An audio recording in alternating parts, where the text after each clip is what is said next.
Amen. So, truly, we are so thankful because the Lord is truly with us. At dun sa mga kinanta po natin, you will surely know that truly God loves us so much. But, beloved church, you should not only hear those promises of the Lord, but claim it and bring it into your daily lives. Ang sarap isipin, bakit aawitan natin ang Panginoon araw-araw?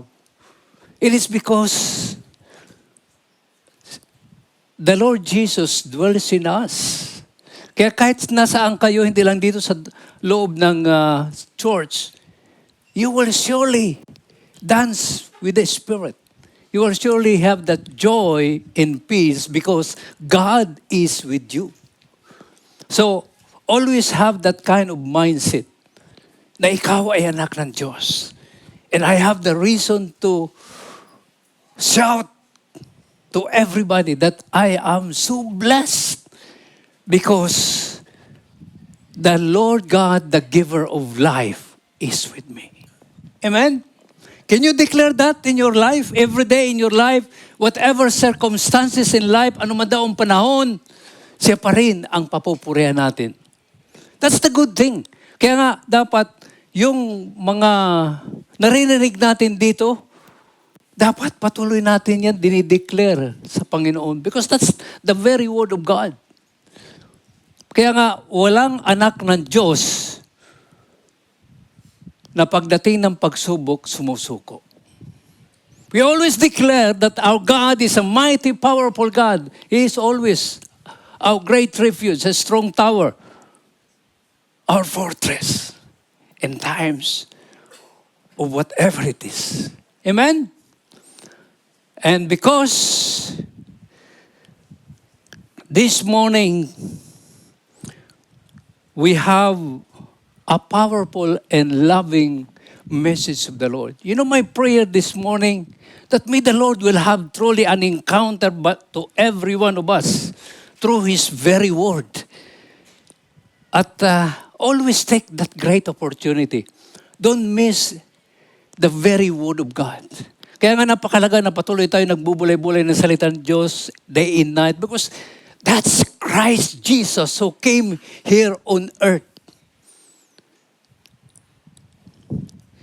At maging yung mga inawit natin, it's more than enough. Sabi ko nga, that's a great, powerful message to every followers, believers of the Lord Jesus Christ. Di ba ang sarap awitin yung mga ganun ng mga awitin? Even in time, sabi niya, sa lahat ng panahon, sa lahat ng pagkakataon. Amen? Hallelujah. Praise the name of Jesus. Let's give a big clap offering to our wonderful Savior and loving God, the Lord Jesus Christ.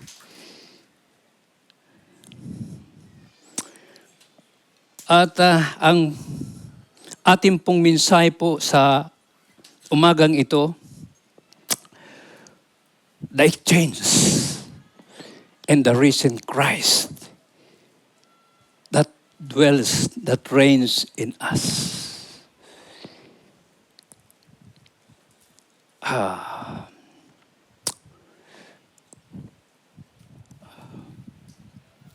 God is so loving. And He will never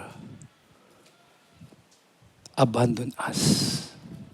He will always love to be with us. Sabi mo nga sa sarili mo, Jesus is with me. Jesus dwells in me. Jesus is my King and my Savior. Amen. So palakpakan natin ating Panginoon. Kaya nga, sabi ko dun sa mga bata, always pray to Jesus. Yes, because Jesus loves you. Dapat parating nandiyan yan. Ang inspiration natin, always the name of Jesus. Make Jesus always number one in your life. Di ba, nanay? Nanay, So yun. Okay. Are you ready now? Are you prepared now to listen to the very word of God? This is the love of God. His greatest love. Okay. Hindi pa ako nag-uumpisa, ha? Yung timer natin dyan. Okay. So, here we are. Ang teksto po natin is in the book of Romans, chapter 6, verse 6. But allow us to start from the verse 4 up to verse 12. Kasi ito yung mga bagay na dapat natin na maunawaan talaga at lubusan ng nakaukit po sa bawat buhay po natin. About the exchange and the risen Christ that is in us.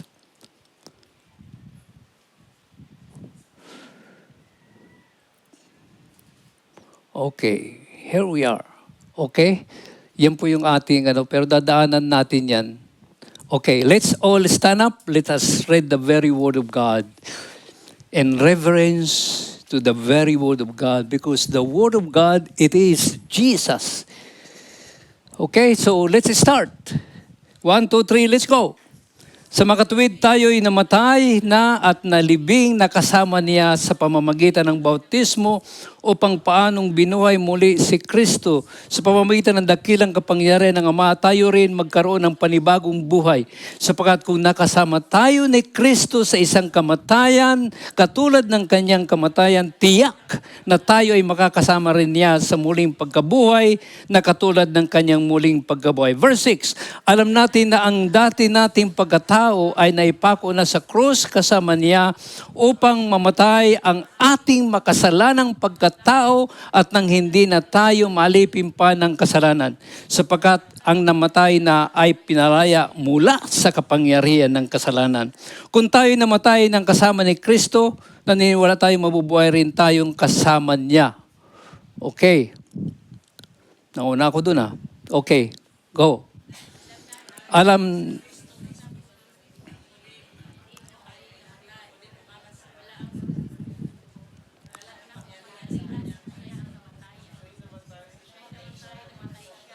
nang minsan dahil sa kasalanan at ang buhay niya ngayon ay dahil sa Diyos.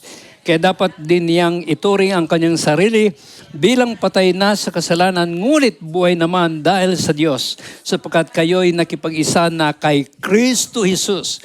Huwag na ninyong paghariin ang kasalanan sa inyong mga katawang may kamatayan upang hindi na kayo malipin ng masamang hilig nito.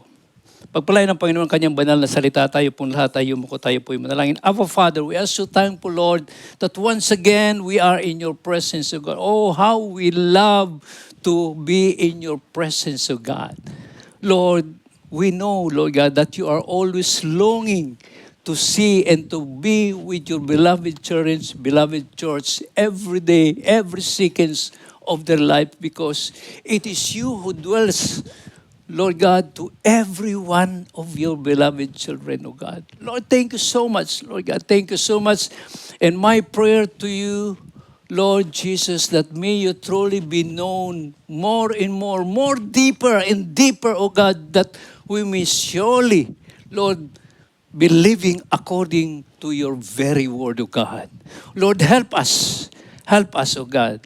And truly, Lord God, my prayer to you, Holy Spirit, that it is you who will empower, infill us through your very word, O God. Every word that we are going to hear from you, it is you, Holy Spirit, who will teach us to be more confident and having that assurance that truly you are with us. And we are so thankful for your very word, Lord Jesus. And my prayer that may your awesome presence fill this place. Every heart of your people be filled by your mighty, powerful presence. And your anointing will truly rest upon to every one of us, so that, Lord, we will surely live victoriously because we live through your very word, O God. Our Father, thank you so much.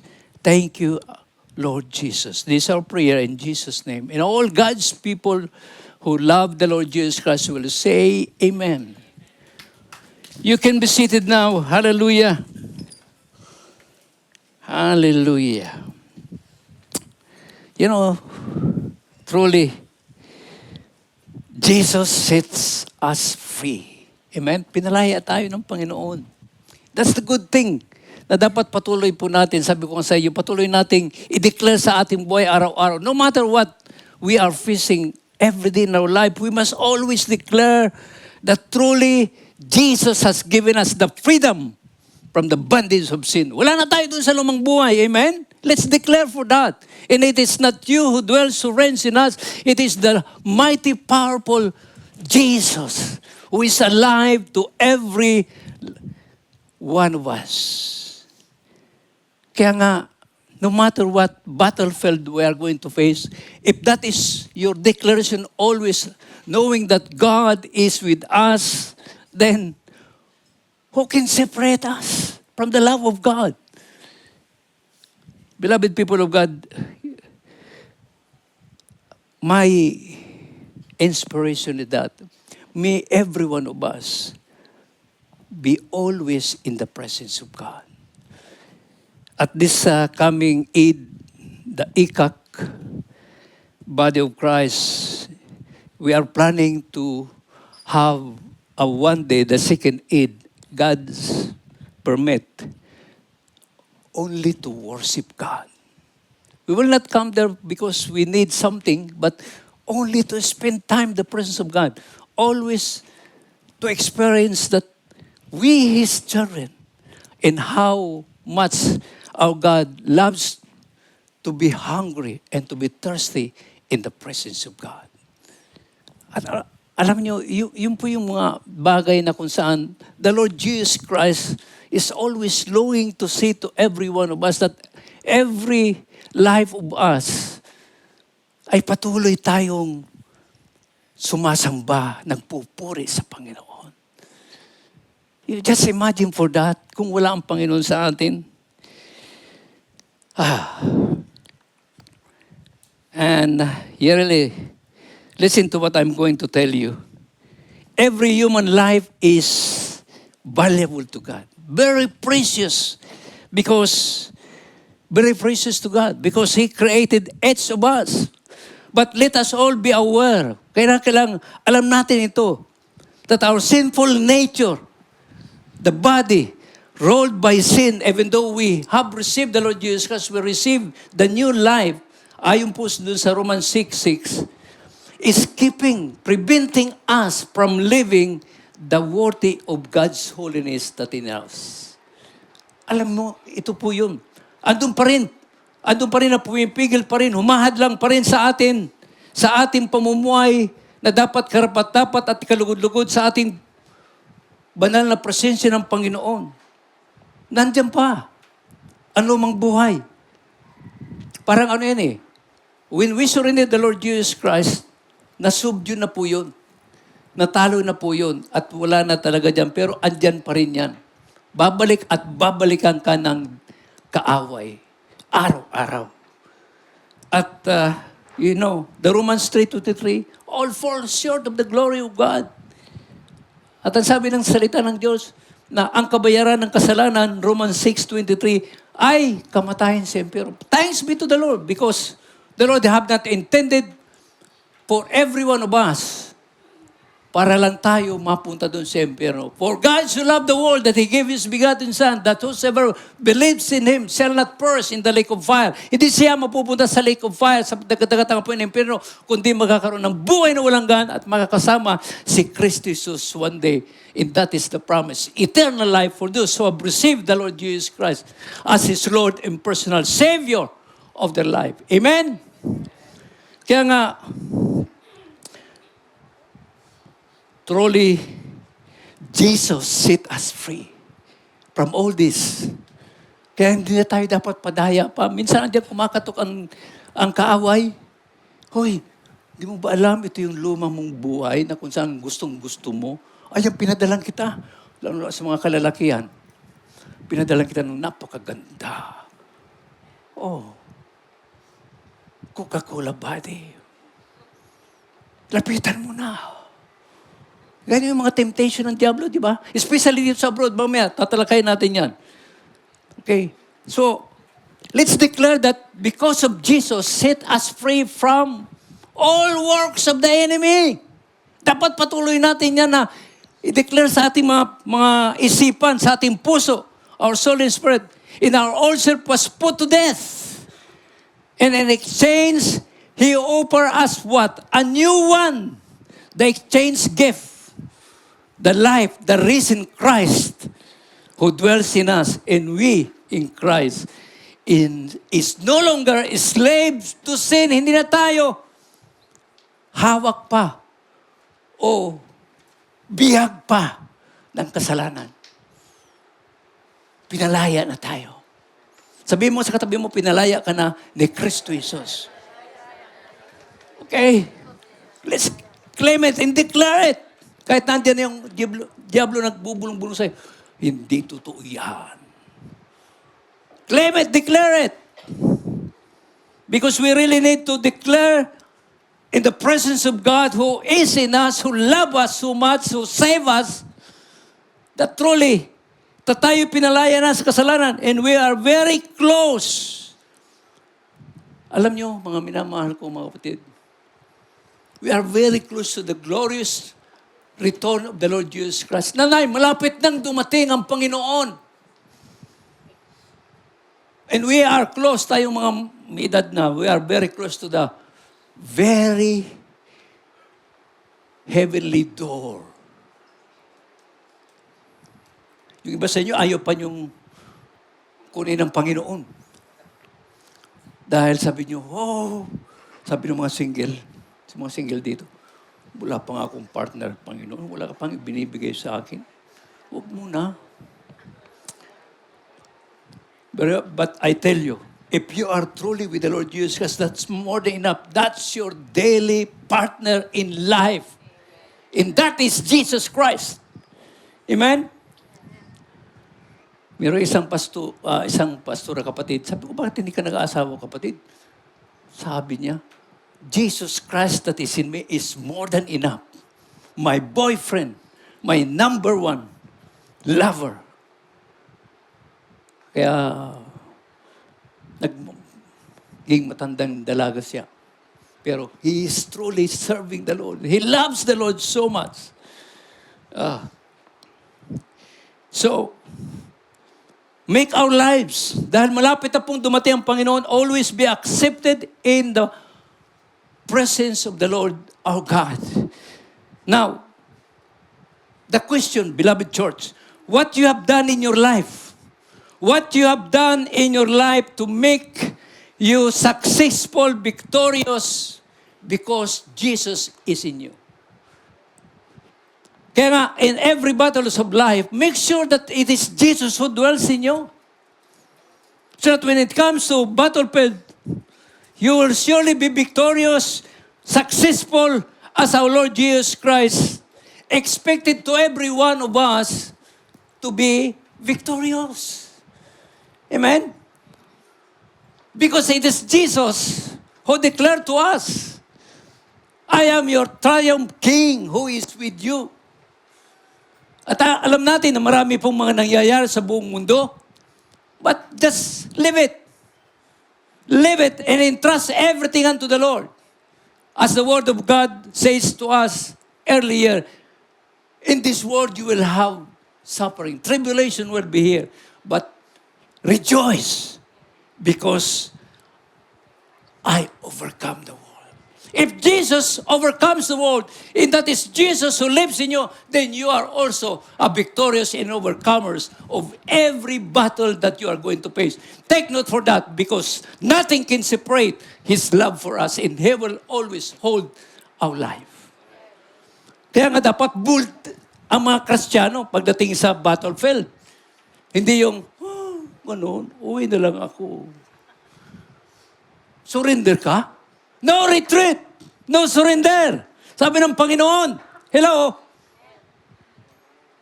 I'm going to face you, whatever battlefield, because I have my great God who will defend me in every battle. It's not you, Pastor. It's not anybody. But it is the Lord Jesus Christ who is in you. Amen? Now, God's words is timely reminder. Alam nyo, gifts and manifestation of the Holy Spirit may move us, but take note, still Christ, the eternal Word of God, is the most powerful who lives in us. It is the Word of God that sustains us, that anchors us, and transforms us. Kaya nga dapat maging mayaman tayo sa salita ng Diyos. Hindi yung maging mayaman tayo sa pakikipagkaibigan, pakikipagchika-chika, kundi maging mayaman tayo sa salita ng Diyos. Because the moment that there is battle felt in your life that you are going to face, the very Word of God will always remind you and will tell us, I am with you. Don't worry, don't be afraid. Because greater is Him that is in you. Very powerful ang ating Diyos. Alam niyo po, si Jesus Christ na pinadala dito ng Panginoong, ng kanyang Ama, nag-sacrifice, namatay sa cross, but after 3 days, He arose from the dead. Don't you know that great, powerful message, revelation there? Na ang Diyos na may gawa ng langit at lupa, pumarito sa lupa, para ano? Para tayo iligtas. And you cannot deny that one because, you know, because of the Lord Jesus Christ, when we receive Him as our Lord and personal Savior, the old has gone, the new has come. And that is the presence of the most powerful God who dwells to every believer's followers of the Lord Jesus Christ. Kaya nga mga minamahal ko mga kapatid, very Word of God, napakalaga. Kaya patuloy kayo nagbubulay-bulay ng salita ng Diyos. Kailangan parati tayong nag-aati ng ating mga Bible study. Parati tayong umati ng mga gawain tulad dito. Because sabi nga ng Panginoon sa Matthew 24 verse 35, Heaven and earth shall pass away, but my words will never pass away. Kasi siya yun eh. Paano mawawala yun? Siya yun mismo na nagkatawang tao ang salita ng Diyos. Kaya nga, it's, as a believer, followers, and children of God, you declare that you receive a new life. You declare that you have peace with God. You declare that you have eternal life. Later on, you must always be rich with the very Word of God. Kasi the very Word of God will always speak to us who we are and who is God with us. Ngayon, kung wala kang meditation, wala kang memory verse man lang, pagdating ng mga pagsubok sa buhay, anong gagamitin mo? Do you think, Jesus is there only? Tatawanan ka ng diablo. Hindi mo alam kahit John 3:16. So that is why we always encourage every believers, followers of the Lord Jesus Christ, to be always in the very Word of God. Huwag niyong katamaran, huwag kayong matulog na lang na hindi nakikipag-usap, na hindi nagbubulay-bulay ng salita ng Diyos. Huwag niyo sabihin na kahit kayo dito tinatayo, wala kayong Word of God, you will surely be a powerful, anointed messenger, vessel of God. No! You have to be saturated by the very Word of God that brings life and power, because the Word of God, it is the Lord Jesus who is in us. And He loves to be with us. Amen? Sabi nga ng salita ng John 15:7, my favorite verse, if you abide in me and my words abide in you, ask whatever you wish and it shall be given unto you. Because it is Jesus who lives, who dwells in us. Hallelujah. So, meron ditong divine knowledge po rito. Alam natin yan, the risen Christ. Faith's reality. Dadaanan natin din po yan.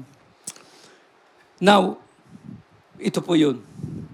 The divine knowledge na Ito ng Panginoon na ipaabot sa atin. Take it, grab it, and let it be engraved in the tablets of the heart of every believers of the Lord Jesus Christ. What was your life before you received Jesus as your Redeemer? Ito yung lumang buhay natin eh. Ito yung lumang buhay natin na kung saan hindi natin alam. Pagdating ng gabi, hindi tayo makatulog dahil hindi mo alam kung ano na ang kinabukasan natin. How would you describe your life before? Minsan, alam nyo, pag yan, binibigyan ako ng inspiration ng Panginoon, naiiyak ako eh. Kasi hindi ko may paliwanag. Sabi ko, kung wala ka sa akin ngayon, Panginoon, hindi ko alam kung nasaan ako.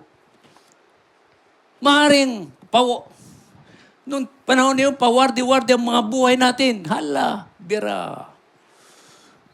Tapos tayo mga nag-abroad noon, nakikita ko yun. Hindi pa ako nag-abroad, yung mga kapitbahay namin, mga kaibigan namin nag-abroad pag uwi ng Pilipinas, talagang nagpapasara ng kalye. At talagang yung laman ng mga kung ano man ng isang tindahan, talagang sagot niya yun. Pero bago siya bumalik, ubus na ang pera niya. Nakasangla pa lahat ng mga kasangkapan niyang dala. That is the old kind of life. Ito po yun. Your life before, my life before. And how would you describe it before? And how would you describe it now? Di ba ang laking pagkakaiba? Thanks be to the Lord. Because in Christ, meron tayong patuloy na living hope that comes from the Lord Jesus Christ. At alam natin, hindi tayo papabayaan ng Panginoon.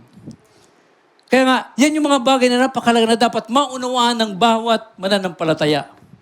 And that's the very reason why you need to be studying the very Word of God, to hear the very Word of God. Dan sa ganon, patuloy kayong you will truly be living daily with the Lord Jesus Christ and to live like Jesus.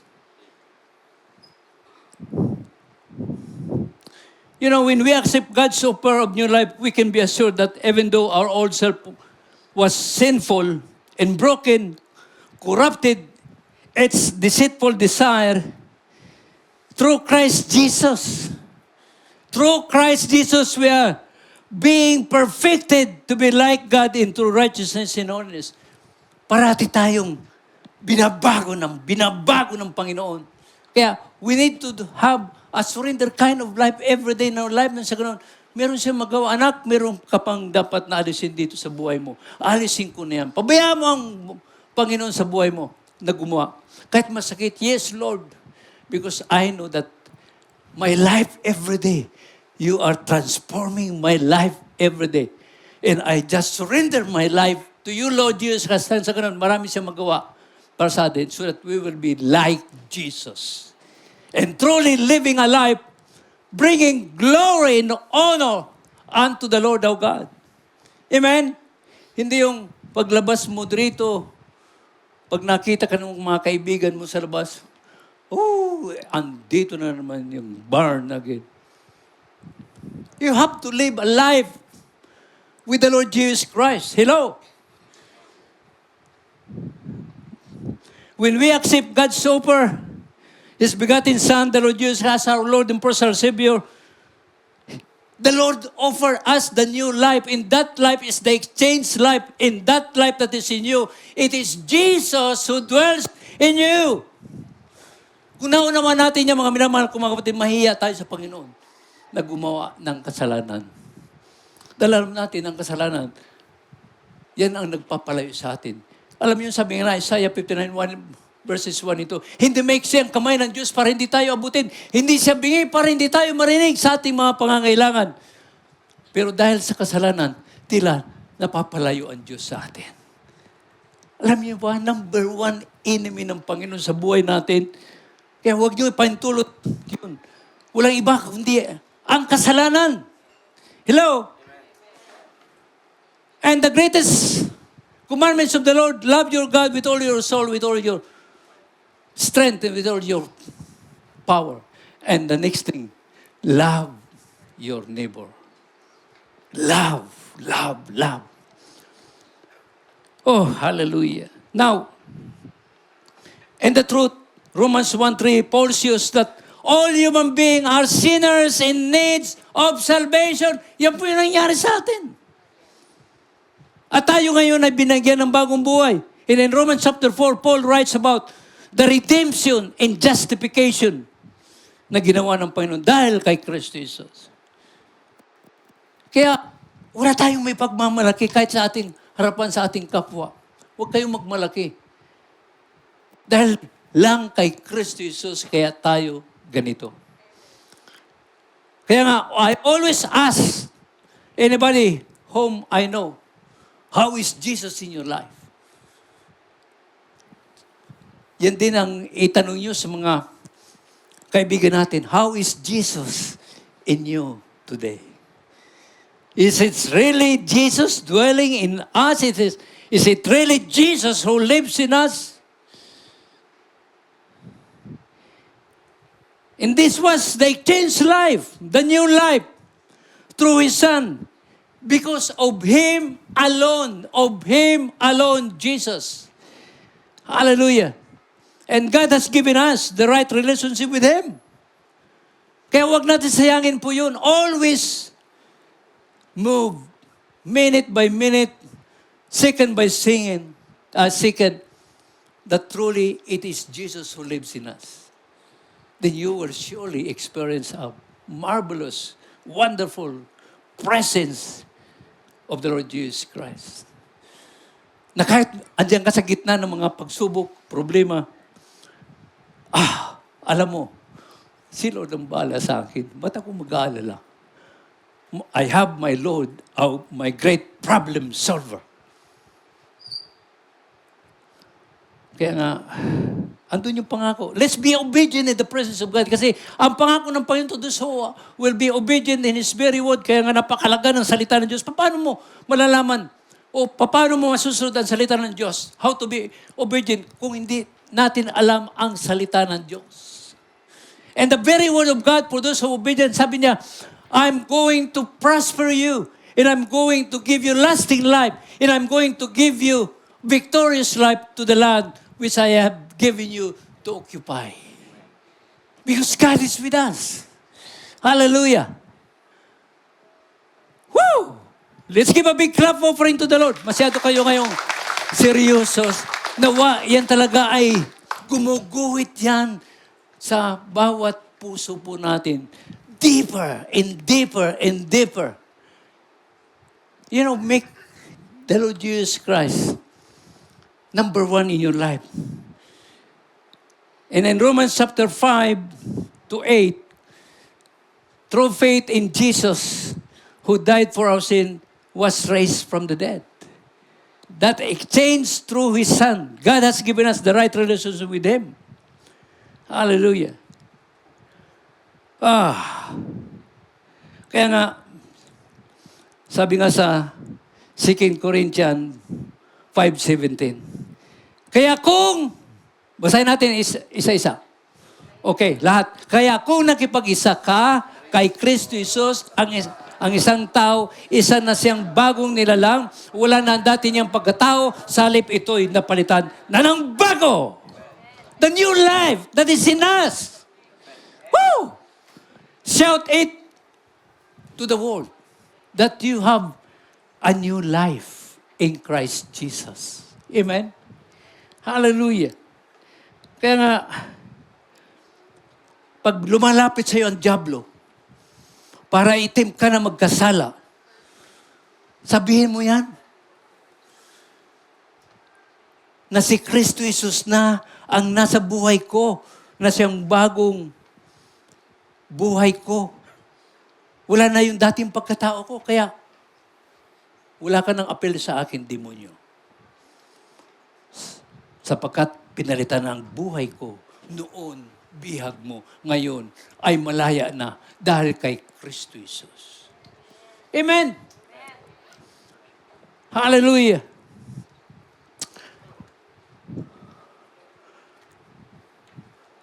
Next, Romans 6, the apostles liken our sinful nature to the old self. Yun po yung lumang buhay po natin. Hello?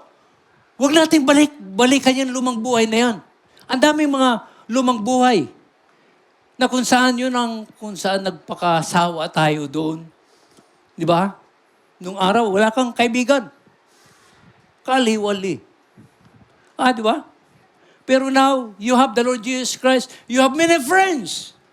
And you love them, and love them, and love them, and love them. Kahit na ikaw ay inaaway, sige lang. Amen? Kaya doon sa mga single, wala pang mga partner in life, huwag kayong maglala kahit na iwanan kayo because you have the number one partner in life who can give you truly a kind of life that will sustain you, that will make you overcomer, that will make you victorious. And that victorious God is a loving God to you. Amen? Eh, mga kabataan ngayon, wala na, para bang ayaw na nilang mag-asawa eh. Nawa, bring it in your relationship to the Lord Jesus Christ. Amen? Make Jesus number one in your life. Hallelujah.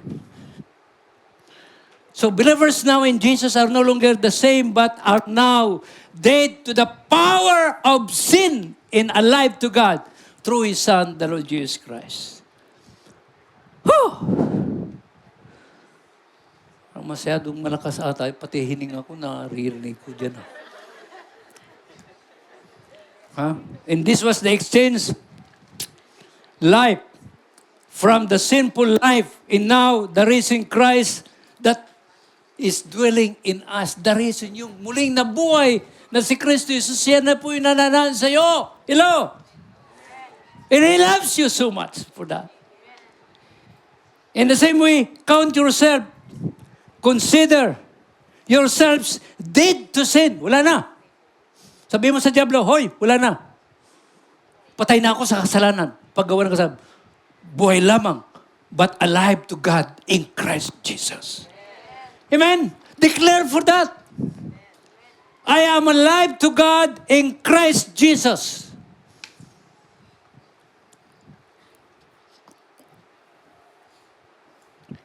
Hallelujah.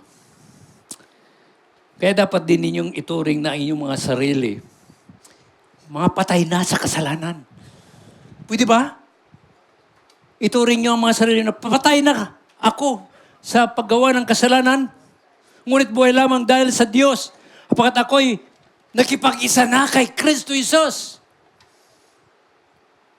Lord, that's my prayer. That every word of God that we are going to receive, it is the Lord who is talking to us.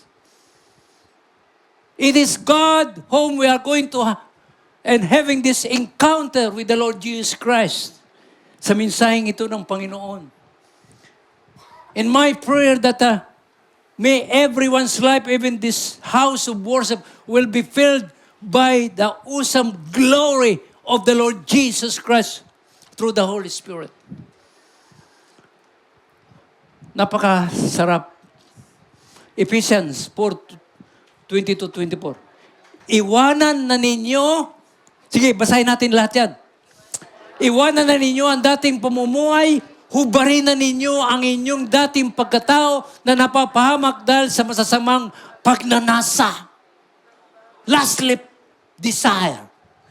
Magbago na kayo ng diwa at pag-iisip. At ang dapat ninyong isuot ay ang bagong pagkatao na nilikhang kalarawan ng Diyos at nahayag sa matuwid at banal na pamumuhay ayon sa katotohanan. The truth is that we have a new life. And we are, ano ba yung tawag doon? Tayo yung nagdadala. We are the bearer of the image of the living and holy God.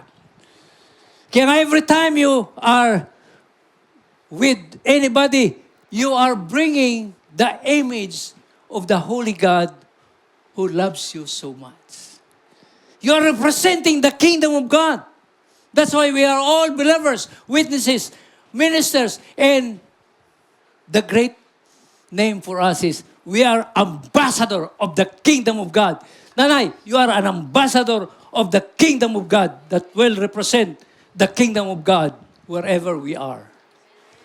Amen? Ambassador ka eh. Huwag mo sabihin na small ka lang. Minamalit mo yung buhay mo. Huwag mong mamalitin. Because you have been chosen by God to be His ambassador. Representing the kingdom of God wherever you are. Meron niyo po yun. The powerful God is with you. Nagre-represent ka, kaya nga maging maingat ka sa pagsasalita mo.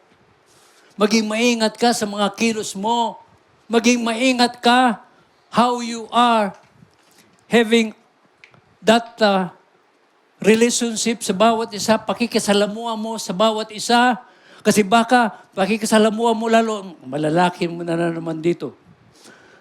Pag may kaharap kayong mga gandang babae, minsan nakakalimutan mo that you are representing the holy image of the living God that is in you. Para bang nakalimutan mo na yung misis mo. Mayroon palang mas maganda kay misis. Dinadaya ka lang ng dyablo. Sabihin mo sa kanya, Dyablo, layuan mo ako. Layuan mo ako. Kung hindi,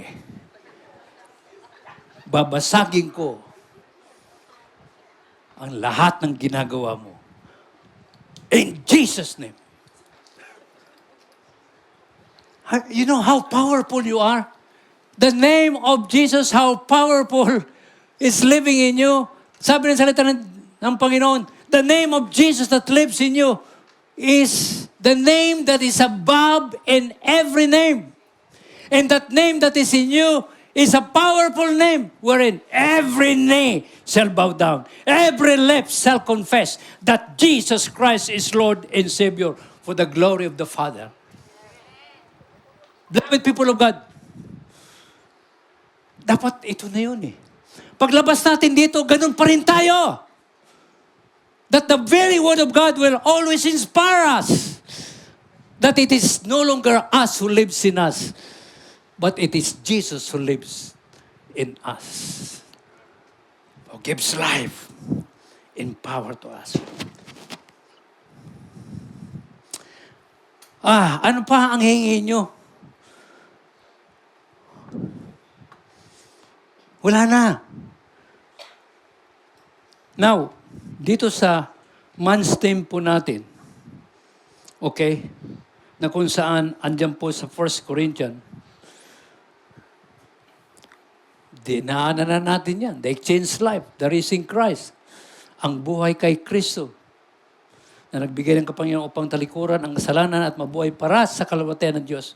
All for the glory of God. Kaya, every day in my prayer, I always declare to the Lord, Lord, help me to walk with you. Help me, Lord, to live like you. And help me, Lord, only to glorify your name. Dahil ano pang anoin natin? It is Jesus who truly lives in us. And we have peace with God. Ano yung kapayapaan yun? Yung kapayapaan sa gitna ng mga pagsubok, God's glorious presence, mighty, powerful presence dwells in us. That's why you can always say, hey, devil, don't disturb me. I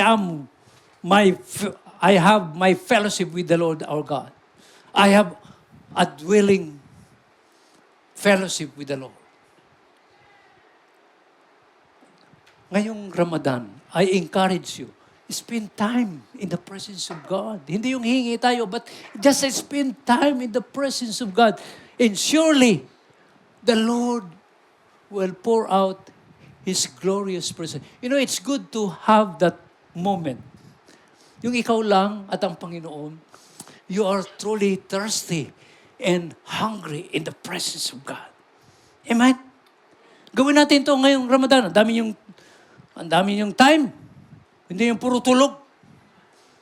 Hindi yung puro panunood kung ano-ano. Karimari-marim yan sa harapan ng Panginoon. Spend time in the presence of God. Amen? Spend time in the presence of God.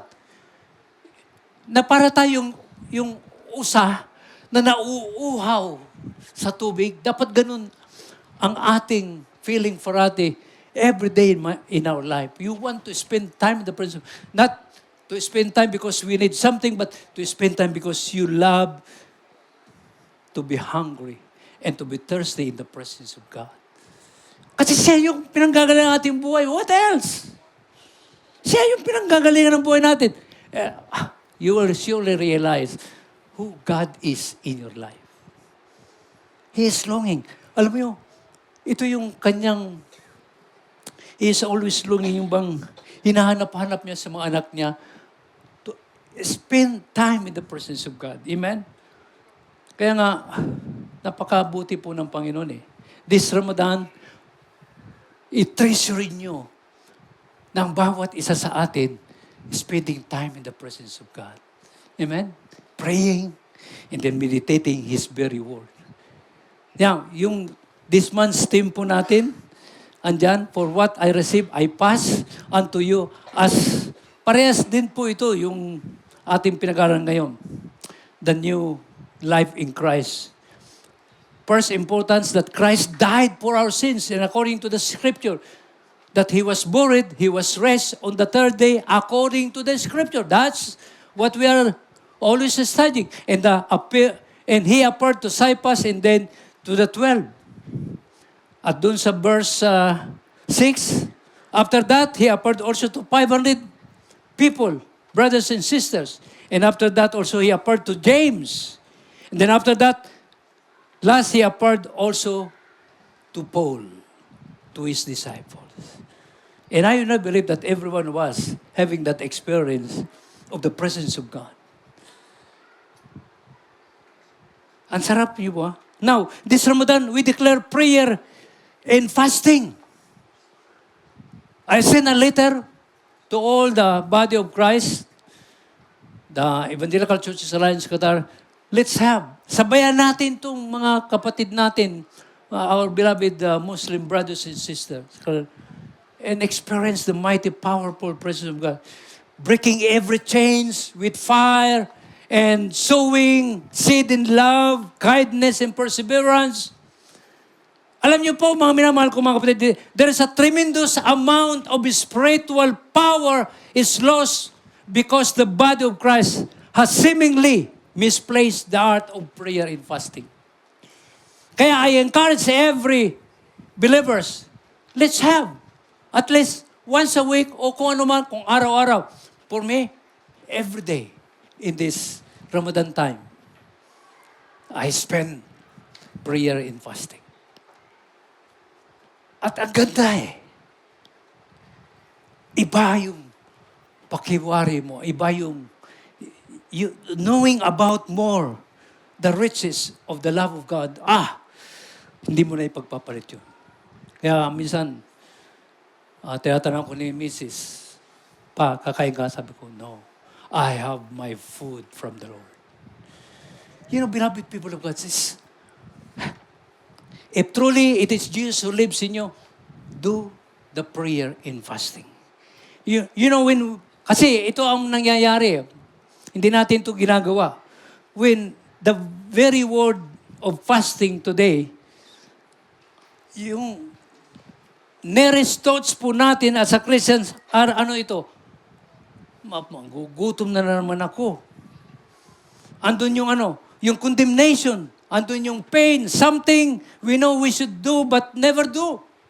As a Christian believers of the Lord Jesus Christ, not only the leaders and not only the church should have this prayer in passing.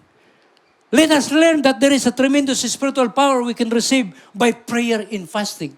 Kaya nga yung mga ginagamit dito, I encourage you to have prayer in fasting. I encourage you also na lahat tayo na ginagamit dito sa pulpito especially, attend prayer meeting every Monday. I hope and I pray that you will always love to be spending time with all our brothers and sisters praying together in the Lord Jesus Christ. At ikaw mismo, pag na-develop po yan, ikaw mismo, hindi ako tatayo kung wala akong prayer and fasting. Because automatic yun. It's a very smooth flow of the glorious presence of the Lord bababa sa inyo ng mga ginagamit nyo. Then, through you, beloved people of God, it will spread to the congregation. Then we are going to experience the mighty, powerful presence of the Lord our God. Mararanasan natin. Kumakanta pa lang yung song leader, talagang puspos ka na, anointed ka na, talagang ang daming pinapakita sa iyo ng Panginoon, mga fresh revelation. So always make it a habit because it is no longer you who dwells in you. It is the Lord Jesus Christ that you should give 100% of your life.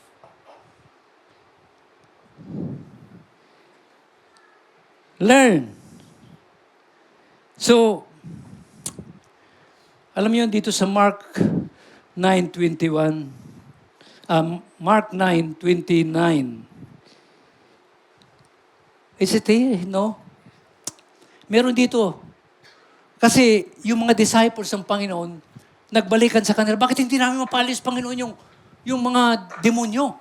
Andun pa rin, hindi pa rin, they are still possessed by the devil. Ano sabi ng Panginoon sa Mark 9:29? Makukuha lang nyo sa New King James Version or sa King James lang, ha? Hindi nyo ito makukuha pagdating sa prayer and fasting the word. So he said to them, the Lord Jesus, this kind come out by nothing but by prayer and fasting.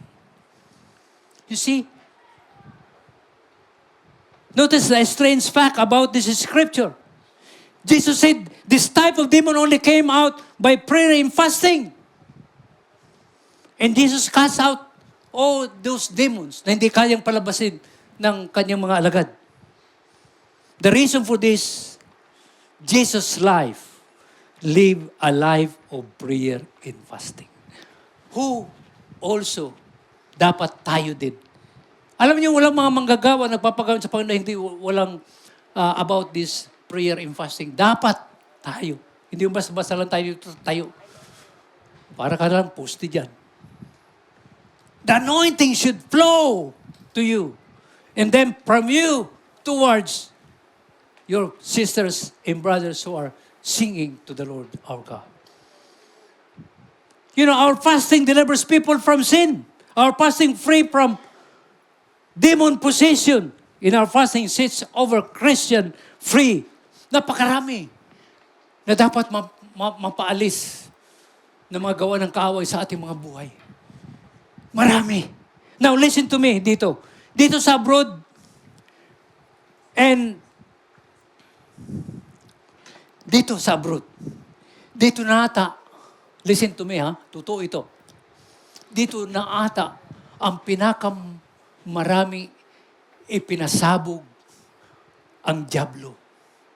Andito lahat. Dito. Marami dito naghahanap. Unang-una na, because of our situation. Malayo tayo sa pamilya natin. Malayo tayo sa ating mga mahal sa buhay. Kaya maraming nadidisip dito. Pag sila nakakakita ng magandang babae, malari sing-sing. Tago muna niya. Lalapitan niya yung magandang babae at sasabihin, hi, hello, I'm still single, still available. Doon na nag-umpisa. You know, we should truly be alert. Ang alam nyo, abroad, dalawa lang. Kapag wala ka sa Panginoon, panigurado, bagsak ang mga plano mo sa buhay. Kasi you have no living God who will truly be with you and who will always care and who will always be with you and who will always loves you and gives you living hope. Pero, kapag nandyan talaga ang Panginoon sa buhay mo, you are assured, you are confident na ikaw ay magtatagumpay. Walang magagawa ang diablo sa'yo.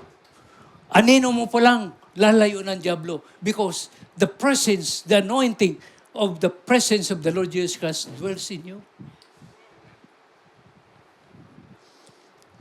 Pero kung ang buhay natin aalog-alog at marami tayong mga baggages. Yun yung mga bagay na hindi kalugod-lugod sa Panginoon din. God will surely not in us. That's the problem. Kaya always make sure that Jesus is number one in your life. You cannot live without prayer. You cannot live without meditation of the very Word of God. At hindi ka bababa sa hagdanan ng mga accommodation, yung mga bahay niyong tinutuloy, hindi ka muna nakikipag-niig sa Diyos na may gawa ng langit at lupa. You will always make sure that you have a one-on-one fellowship with the Lord Jesus, our God. Amen? That's why yung mga bata, sabi ko sa kanila, always pray to Jesus, ha? Because Jesus loves you so much. Beloved people of God, truly, God's Word is so important. Kaya nga sabi dito sa Galatians 5:16, ang sabi po dito, sinasabi ko sa inyo, ang Espiritu ang gawin ninyong patnubay sa inyong buhay at hindi kayo maging alipin ng hilig ng laman. Andyan yung dalawa eh. The sinful nature, andyan pa rin yan. Pero salamat sa Panginoon dahil you have surrendered your life to the Lord Jesus Christ. So, ang namamayagpag na dyan, hindi na yung lumang buhay mo, kundi the mighty, powerful presence of the Lord our God, ang banal na Espiritu. Gawin yung patubay sa iyong buhay. Sapagkat ang nasa ng laman ay laban sa kalooban ng Espiritu at ang kalooban ng Espiritu ay laban sa nasa ng laman. Laging naglalaban ang dalawang ito kahit hindi ninyo magawa ang nais ninyong gawin. Magkalaban yan. But make sure that you always make number one, the Holy Spirit in your life to dwell in you, to lead in you. God will always empower you. When we seek Him, He will empower us to resist temptation and remain steadfast in our faith. Prayer is not just a habit, it's our defense against our weaknesses. Patuloy pa rin natin, tinuturuan natin mga buhay. But if we are so rich in the presence of God, so rich in the very word of God, nandun. So take a moment every day to examine your spiritual vigilance. Breath out the distraction and breath in God's strength. Ask Him to help you to remain watchful and be prayerful, relying on His mighty power rather than your own. Let's confess. Reflect on times when you give in to temptation. Magkaroon tayong reflection, yung paano andun yung mga gawa ng kaway na maaaring sinabi mo, yes. Confess any struggles with weakness, asking God to renew your heart and be disciplined in prayer. Thanking God for His mercy and grace, which restore you even when you fall. And express gratitude. Pasalamatan natin ang Panginoon for the power of prayer and His willingness to strengthen you in times of need. Amen? Hallelujah. Always remember that Galatians 5:16. We have a new life in Christ Jesus. Let us all stand up. Let us pray. Lord God, our Father, help every one of us to remain spiritually alert and knowing that we are still in this wicked and fallen world. Lord, I seek to cast my cares upon you. For you know that you have truly cared for me. You have truly cared for every one of your children. Lord Jesus, through you, Holy Spirit, Lead us, teach us to watch and pray, trusting in your strength instead of our own. We are defenseless. We are hopeless. We are powerless without you, Lord Jesus. Lord, strengthen my spirit, our spirit, to overcome temptation and keep my heart focused on you alone and to your word alone. Let my life be in you, Lord. Let everyone's life of your people, your beloved church, your beloved children, be in you. Our risen Redeemer, Lord Jesus, reflect in me, reflect to every one of us a dependence life on your power, in your presence, and not the weakness of our flesh, but to live an exchanged life. You are the risen life. Like you, Lord Jesus, who is in me, who is in us. Help your church, help your children, Lord, to walk with you daily, victoriously. And may you find our faith in you until your glorious return, O Lord Jesus. And this is my prayer in Jesus' name. Amen and amen.